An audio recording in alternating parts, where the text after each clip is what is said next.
On retrouve maintenant Asher Tlalim qui parle très bien français, qui parle très bien anglais aussi, puisqu'il est quand même professeur à la National Film and Television School, quand même, hein, c'est plutôt pas mal en Angleterre. Un homme qui a été scénariste, monteur, réalisateur, et qui est là pour nous parler de son film justement Puzzled Jerusalem, dont nous parlait Ariel Schweitzer à l'instant.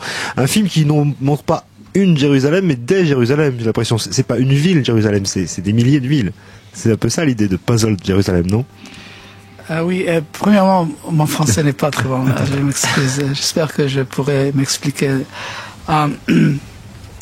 Oui, il y a beaucoup de Jérusalem. Et la chose intéressante est que il y a, durant les 100 ans presque, il y a comme une interne migration entre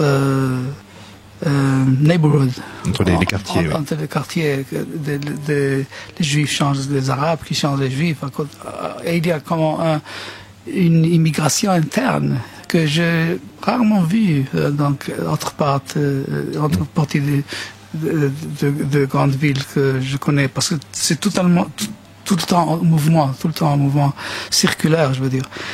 Mais aussi c'est une ville que j'habitais là-bas beaucoup d'années. C'était ma ville pour certains ans, et c'était une vision sur ce qui s'est passé dans cette ville dans les dernières années, spécialement dès la guerre de 6 jours. Et oui, c'est une ville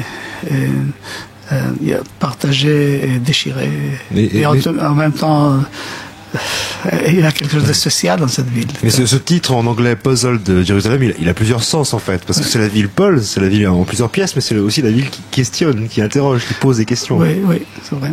Et alors, est-ce qu'il apporte des réponses à ces questions qu'on peut se poser dans le film? Il y a des questions et des réponses. Je ne sais pas si on peut trouver des réponses, mais je crois que ça donne, je crois que ça donne une vision de la... ça donne comme une compréhension de tout ça qui paraît si incompréhensible. Et il y a, dans une manière, il y a l'observation de l'actualité, mais en même temps, comment la réalité, c'est une réflexion, on voit de la réalité, comment le passé a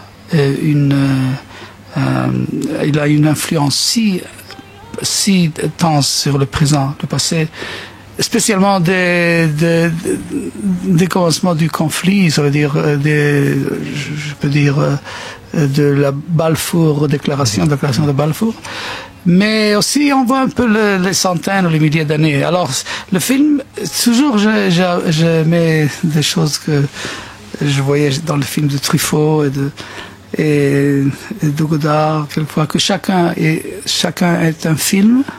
Chaque personne la vie de chacun de nous peut être un film. Il ne faut pas aller très loin pour chercher où sont les films. Les films sont nous. Alors tous mes films sont comme ça. J'essaie depuis les gens, d'aller avec les gens, d'aller avec leur vie quotidienne, et pas les gens les plus importants du monde, les gens qui sont intéressants, mais sont ordinaires. Et en allant avec eux, tu vois toute l'histoire du monde, dans ce cas de Jérusalem, et toute la complexité, et toute la tension, et toute la passion, et toute la violence, et tout l'amour. Non, ce film, c'est un documentaire, je sais pas si on l'a dit. Oui, c'est un documentaire. Il y a beaucoup. C'est un documentaire, mais aussi avec une vision personnelle, parce que c'est aussi ma vie, ma ville. C'était ma ville. Et vous avez réalisé plus de 50 films, d'après ce que je sais. Et il y a plus de documentaires que de films de fiction, ou les deux se mélangent justement? Non, il y a plus de documentaires que de fiction. J'ai fait aussi de fiction, bien sûr, mais plus de documentaires que de fiction, oui.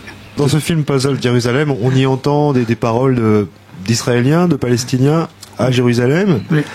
j'ai l'impression que par l'art, c'est la seule façon qu'on pourra réussir à rapprocher les peuples. Alors, quand est-ce que un réalisateur, un musicien, un peintre sera président d'Israël, par exemple, ou de Palestine? Ah oui, ça peut aider, je crois. Mais regardez, vraiment, en voyant le film, on comprend que le problème, c'est les dirigeants. C'est parce que s'il y aurait une bonne volonté des dirigeants, tous ces problèmes peuvent se résoudre. C'est pas des problèmes c'est vraiment et c'est ça ce qu'on voit, je crois, d'après le film. Oui. Donc plus dommage dans une région, dans une ville qui est quand même la capitale, le lieu saint des 3 grandes religions monothéistes qui sont supposées être des messages de paix et de rencontre, quoi, ces religions. Puis finalement, on voit que non. Mais toujours, il y avait dans toute l'histoire, ces 3 religions ont des très si grands conflits durant 2000 ans. Il y a une exposition en ce moment à la Maison de l'Architecture de Bretagne, rue de la Chalotais, qui s'intitule Que reste-t-il du cinéma en Palestine? Et j'apprenais qu'il reste un seul cinéma en Palestine, à Ramallah. Je pense qu'en Israël il y en a plus que ça, mais les films de vos films, HDR Tlalim, ils sont montrés aussi en Palestine?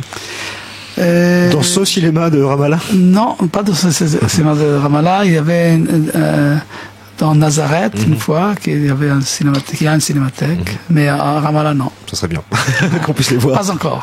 En tout cas, le film Puzzle Jérusalem donc passe ce soir au Ciné TNB à 22h, comme l'a dit tout à l'heure Ariel Schweitzer.